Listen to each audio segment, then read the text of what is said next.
and I was worried about that. My auntie always నాకు prayers చేశారు, like within 20 days before I come to America, everything disappeared on my face, and glory be to God. And last but not the least, auntie is a courageous woman, always with a smile. You can witness that, and that makes us forget all our pain.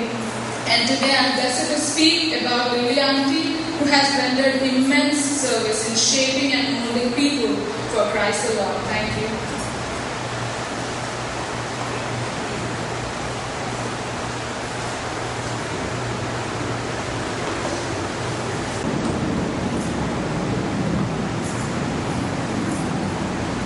దేవుని పరిశుద్ధ నామమునకు స్తోత్రం కలుగుగాక.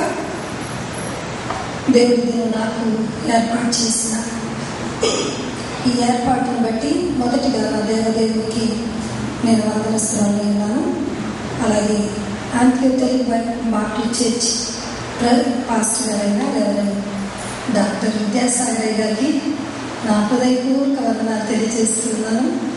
అలాగే చక్కని introduction ఇచ్చిన తెలిసాకు,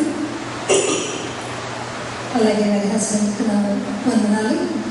ఈ యొక్క ఇంతవరకు చేపగా ఉండి చక్కగా మనల్ని నడిపించిన యాని సిస్టర్ గారికి నా వందనాలు. చక్కని చక్కని పాటలు పాడి వినిపించిన సిస్టర్స్ అందరికీ, ఇక్కడ చాలామంది నాకు తెలిసిన వారు ఉన్నారు.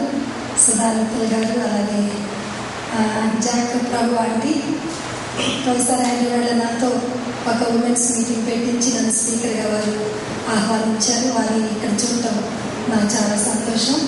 అలాగే సంతోష్ నగర్ బాప్టిస్ట్ చర్చ్ అక్కడ విశాఖన అక్కడ జరుగుతున్న ఉమెన్స్ రిట్రీట్ నేను స్పీకర్గా వెళ్ళినప్పుడు తెలిసారని ఇక్కడ కలవటం జరిగింది. దేవుడు మరి అవిడని కూడా ఈ దేశం ఇక్కడ చూడటం చాలా సంతోషం. మీ అందరూ మరి ప్రేమతో నన్ను ఆహ్వానించి నేను స్ట్రేంజర్నైనా మీ యొక్క చక్కని ఆహ్వానం నా హృదయాన్ని ఎంతగానో ఆనందపరిచింది. అయినా కూడా మరి నేను తెలియదు అయ్యారికి ఆయన నాకు ఇచ్చిన ఇన్విటేషన్ బట్టి వారికి మరొకసారి నా హృదయపూర్వక వందనాలు. అలాగే ఇక్కడికి తీసుకుని వచ్చిన సిస్టర్ హ్యానా చార్లెస్ గారికి నా హృదయపూర్వక వందనాలు తెలియజేస్తున్నాను. అలాగే ఇక్కడ వచ్చిన ప్రతి ఒక్కరికి, చక్కగా కీబోర్డ్ చేసిన వారికి, ఈ యొక్క సౌండ్ అలాగే ఫ్యాన్ సౌండ్స్ అంతా కూడా చేసిన ప్రవీణ్, చక్కని బ్రేక్ఫాస్ట్ తీసుకుని వచ్చి మనందరినీ తృప్తిపరిచిన సిస్టర్స్ అందరికీ మరొకసారి నా హృదయపూర్వక వందనాలు తెలియజేస్తున్నాను. అన్నిటికంటే ముఖ్యంగా నేను నా గురాలను దేవుడు అందరి కుటుంబంలో నుండి నన్ను ప్రేమించి రక్షించి యేసు ప్రభు ఎవరో తెలియనప్పుడు తన బిడ్డగా నన్ను చేసుకొని ఈ రీతిగా ప్రభు వాడుకుంటున్నందుకు నేను ఆయనకి ఎంతో రుణస్తురాలైనాను. దినమంతా కూర్చొని నా జీవిత కాలం అంతా స్థుతులు చెల్లించిన ఆయనకి నేను ఇంకా రుణస్తురాలని. ఈ రీతిగా దేవుడు మరి వాడుకుంటూ తెలిసి చెప్పినట్లు అద్భుతమైన స్వస్థతలు దేవుడు చేస్తూ ఆ స్వస్థతలను బట్టే డాక్టరేట్ డిగ్రీ కూడా నాకు 2002వ సంవత్సరంలో ఒక సంస్థ వారు గుర్తించి ఇవ్వడం జరిగింది. అదంతా దేవునికి మహిమ కలిగిందాక. 115వ కీర్తన మొదటి వచనంలో మాకు కాదు యెహోవా మాకు కాదు, నీ కృపా సత్యములను బట్టి నీ నామమునకే మహిమ కలిగిందాక. కనుక ఈ మహిమ అంతా కూడా ప్రభువుకే చెందవలసింది. మరి ఆయన ఇచ్చిన మంచి తీరుని బట్టి దేవుని వందనాలు. ఈ దినం ఓల్డ్ టెస్ట్మెంట్లో ఉన్న ఒక 4 స్త్రీలను మీకు చూపించాలని నేను ఆశపడుతూ ఉన్నాను. మనం చదివిన భాగంలో నుండి మొదటి భాగం ఆదికాండము 1వ అధ్యాయము 21-26వ వచనం 27వ వచనంలో దేవుని యొక్క మహాసంకల్పం ఇక్కడ కనబడుతుంది. దేవుడు తన పోలిక చొప్పున స్త్రీనిగాను పురుషునిగాను చేశాడు. దేవుడు తన పోలిక చొప్పున స్త్రీని పురుషుని చేశారు. ఇది దేవుడు ఫస్ట్ చాప్టర్లోనే టచ్ చేసి చెప్తున్నారు. స్త్రీ అయినా పురుషులైనా వీరిరువురు కూడా దేవుని పోలిక, దేవుని దృష్టిలో వీరిరువురు సమానులే అని చెప్పడానికి ఏమాత్రం కూడా సందేహం లేదు. అలాగే గలతీ 3:28లో కూడా స్త్రీ అని పురుషులని యేసుక్రీస్తు వారికి భేదం లేదు. కనుక మనందరం కూడా ఆయన దృష్టిలో సమానులమే. కానీ దేవుడు స్త్రీని నిర్మించిన ఉద్దేశాన్ని కొంత మీకు తెలియచేయాలని నేను ఆశపడుతున్నాను. ఈ యొక్క first women in this world, ఈమెను దేవుడు ఎలా తయారు చేశారో మనందరికీ తెలుసు. మరి ఆదాము గారికి దేవుడు అనిస్థీషియా ఇచ్చారు, గాఢ నిద్రను కలుగు చేశారు. అతని ఎముకలలో నుండి ఒక ఎముకను తీసి స్త్రీని చేశారు. దానికి ముందు ఒక చక్కని మాట అంటున్నారు. ఆదికాండము 2వ అధ్యాయము 18వ వచనంలో, నరుడు ఒంటరిగా ఉండటం మంచిది కాదని ఎంచి అతనికి సాటి అయిన సహాయమును చేయాలనుకునేను. దేవుడు ఒక సరైన సహాయం, సూటబుల్ హెల్పర్ యొక్క ఈ లేక స్త్రీ దేవుడు ఆది మానవుడైన ఆదాముకు ఒక సూటబుల్ హెల్పర్గా ఇచ్చారు. అది ఎలా తయారు చేశారు? ఆదాము గారి తలలో నుండి తీసుకోలేదు, ఆదాము గారి కాలులో నుండి తీసుకోలేదు. ఆదాము గారికి ఆపరేషన్ చేసి ఆయన ప్రక్కల నుండి ఒక ఎముకని తీసి స్త్రీని చేశారు. మరి చెప్తారు చాలామంది, మరి అది ఎంతవరకు నాకు తెలీదు, కానీ మగవారికి వారి యొక్క లంగ్స్లో ఉన్న బోన్ ఒకటి తక్కువగా ఉంటుంది, స్త్రీలకి కరెక్ట్గా ఉంటే వాళ్ళకి తక్కువగా ఉంటుందని చెప్తారు. మరి అది ఎంత రిస్క్లో నాకు తెలియదు, కానీ ఇది మాత్రం వాస్తవం. ఆదాము గారి ఎముకల నుండి ఒక ఎముకను తీసి దేవుడు స్త్రీనిగా చేసి, ఆదామును దేవుడు ప్రేమించి ఆయన ఎందుకు ఆమెను తీసుకుని వచ్చి, ఇప్పుడు జంతువులకు పక్షులకు అన్నిటికీ నువ్వు పేరు పెట్టావు కదా, ఈ స్త్రీ కూడా నువ్వు ఏం పేరు పెడతావు పెట్టు అని అడిగారు.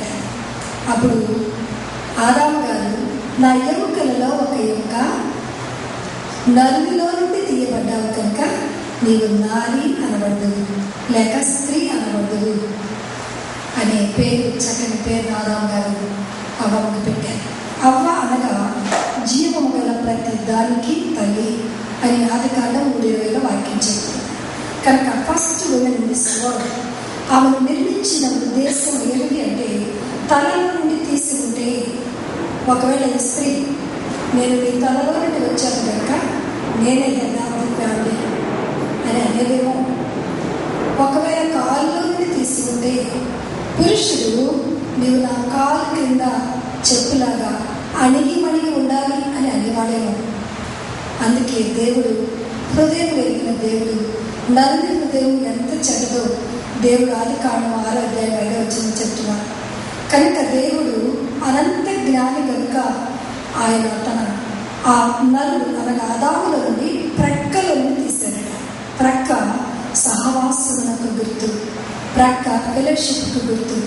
అందుకే ఆమోసు 3:3 అంటున్నాడు, ఇద్దరు కలిసి పండుకుంటే వెంట పెడుతుంది, ఇద్దరు కలిసి నడిస్తే బాట ఏర్పడుతుంది, ఇద్దరు కలిసి ఉంటే ఒకరు పడిపోతే మరొకరు లేపుతారు అని బైబిల్ చెప్తుంది. కనుక ప్రక్క అనగా సహవాసమునకు గుర్తు. ఈమె సరి అయిన సహవాసం పురుషునికి. మరి పురుషునికి సంపూర్ణమైన ఆనందాన్ని కలిగించేది స్త్రీ మాత్రమే. అతను ఎన్ని కలిగి ఉన్నా స్త్రీ తన జీవితంలో లేకపోతే అతనికి సంపూర్ణమైన ఆనందం లేదు. కనుక పరిపూర్ణమైన ఆనందాన్ని కలిగించేది పురుషునికి స్త్రీ మాత్రమే. కనుక దేవుడు తన పోలిక చొప్పున స్త్రీని చేసి ఆదాముకు సాటి అయిన సహాయంగా ఇచ్చారు. కనుక ఇప్పుడు ఇరువురు కూడా నేను సుపీరియర్ అనే ఇది లేకుండా చేయడానికే దేవుడు తన ప్రక్కలో ఉండే ఎముకను తీసి స్త్రీనిగా చేసి ఆదాము గారికి ఇచ్చినట్లు మనం చూస్తున్నాం. ఈ యొక్క కుటుంబం గురించి నాకు తెలుసు. ఈ యొక్క స్త్రీ యొక్క పాత్ర సంఘంలో, సమాజంలో, కుటుంబంలో ఎంత ప్రాముఖ్యమైనదో ఇప్పుడు చక్కగా అమ్మగారి ఇంట్రడక్షన్ ఇచ్చారు. అయ్యగారు చాలా చక్కని పాయింట్స్ మనం చెప్పారు. స్త్రీ లేకుండా అయ్యగారు నాకు ఒక మాట చెప్పారు, కుటుంబంలో స్త్రీ ఆనందంగా సంతోషంగా ఉంటే ఇల్లంతా సంతోషంగా ఉంటుంది. స్త్రీ అనారోగ్యంగానో దుఃఖంగానో ఉంటే ఆ ఇల్లంతా అలా దుఃఖంగానే ఉంటుంది. కనుక స్త్రీ పాత్ర చాలా ప్రాముఖ్యమైనది. ఒక స్త్రీ అనేక రకములైన పాత్రలను పోషించాలి. అందుకే దేవుడు స్త్రీకి సహనాన్ని, ప్రేమను, ఓర్పును, మరి త్యాగమును దేవుడిచ్చాడు. మరి ఇక్కడ స్త్రీ తప్పు చేసింది. మరి చాలామంది బాధలు ఏంటంటే అసలు పాపంలో పడవేసింది స్త్రీ అంటున్నారు, కానీ స్త్రీతో పాటు పాపంలో పడి దేవుని పైన నిరాపణ చేసిన వాడు ఆదాము. ఎలాగంటారా? వీరు తినవద్దన్న పండును తిన్నారు. చూపులకు రమ్యమైనది, కనులకు అందమైన పండును చూచి అప్పటి వరకు అదే తోటలో ఆ పండు ఉంది. ఎప్పుడైతే సాతాను వచ్చి చెప్పిందో ఆ పండు యొక్క అందం ఇంకా అందంగా అధికంగా అవంగానికి కనబడింది. ఆ సర్పం ఆమెను అలా ప్రేరేపించింది. ఆవిడ తిన్నది. తిని ఆదాము గారికి ఇచ్చింది. ఆదాము తిన్నాడు, ఇద్దరు తిన్నారు. ప్రతిదినము దేవుడు వారితో సహవాసం చేయడానికి ఆకాశం నుండి భూమి నుండి తిరిగి దిగి వచ్చేవాడు. ఆయన వస్తూ వీరెరుగురిని పిలుస్తూ ఉంటే దాగుకుంటూ ఉన్నారు. ఆదామా ఆదామా, నువ్వెక్కడా? నువ్వెందుకు దాగుకున్నావు? నువ్వు దిగంబరిగా ఉన్నావా? నువ్వెందుకు దిగంబరి అయ్యావు? నేను దిగంబరిగా చేసినది ఎవరు అనే ప్రశ్నలు ప్రభు వారు వేస్తున్నప్పుడు ఆదాము గారు చెట్టు చాటున దాగుకున్నారు.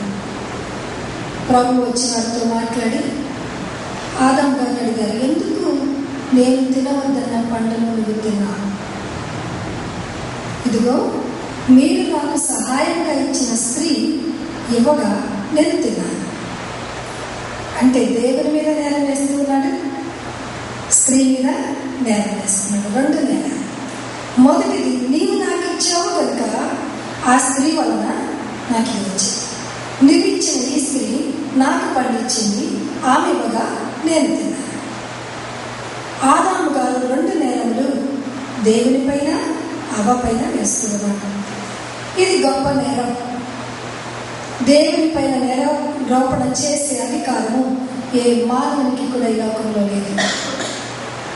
దేవుడు తన ఒంటరిగా ఉన్నాడని, తనకు సాటైన సహాయము తన కొరకు ఆ ఒంటరితనం తీసిపెట్టిన కొరకు అన్ని విషయంలో అతనికి ఆనందాన్ని, పరిపూర్ణతను, ఈ భూమిని నింపి వేరటి కొరకు దేవుడు స్త్రీని ఇస్తే ఆదాము గారు అంటున్న మాట, నీవు నాకు ఇచ్చిన ఈ స్త్రీ అంటే దేవుని పైన నేరం వేస్తున్నాడు. రెండవది, ఆ స్త్రీ ఇవ్వగా నేను తిన్నాను. తన తప్పును తన సూటిగా ఒప్పుకోవటం లేదు. అలాగే అవ్వ గారిని అడిగారు దేవుడు, అమ్మ మరి నీవెందుకు తిన్నావు? సర్పం ఇవ్వగా నేను తిన్నాను. పోనీ అవ్వ గారు కూడా తన తప్పును తన సూటిగా ఒప్పుకోవటం లేదు. అప్పుడు దేవుడు వీరి నిమిత్తము భూమిని శపించాడు. అంతకుముందు గచ్చ పొదలు, ముండ్ల చెట్లు భూమి మీద లేవు. దేవుడి భూమిని చక్కగా నిర్మించి పెట్టాడు వీరి కొరకు.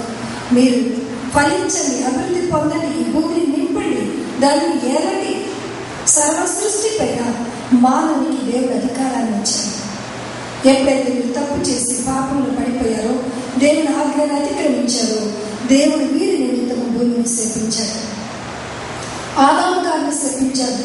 మీరు చెమటొచ్చి మీ బ్రతుకు కాలం అంతా కష్టపడి నువ్వు బ్రతుకుతావు, కష్టపడిన ఆహారం సంపాదించుకుంటావు. అలాగే అవ్వతో చెప్పాడు, నువ్వు వేదనతో నీ పిల్లలను కంటావు.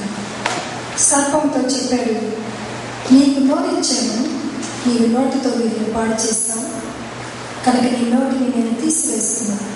నువ్వు పట్టుతో ప్రాకుతో మన్ను తిని బ్రతుకుతావు. నీకు దేవునికి లేక నీకు మానవునికి ఎప్పుడు వైరమే అని దేవుడిలా భూమిని, ఆదామును అవ్వను శపించి మరి ఏదేని తోటలో వారిని ఉంచిన దేవుడు వారిని వెళ్ళగొట్టాడట. ఇది చాలా విచారకరమైన విషయం. దేవుడు ఒక మంచి ఉద్దేశంతో మానవుని యొక్క మానవ వ్యవస్థను, కుటుంబ వ్యవస్థను దేవుడే స్థాపించాడు. వీరిని దేవుడు స్థాపించాడు. వీరు ఉండమని దాని సర్వాధికార సమస్త ఏదేని తోటపై ఇచ్చాడు.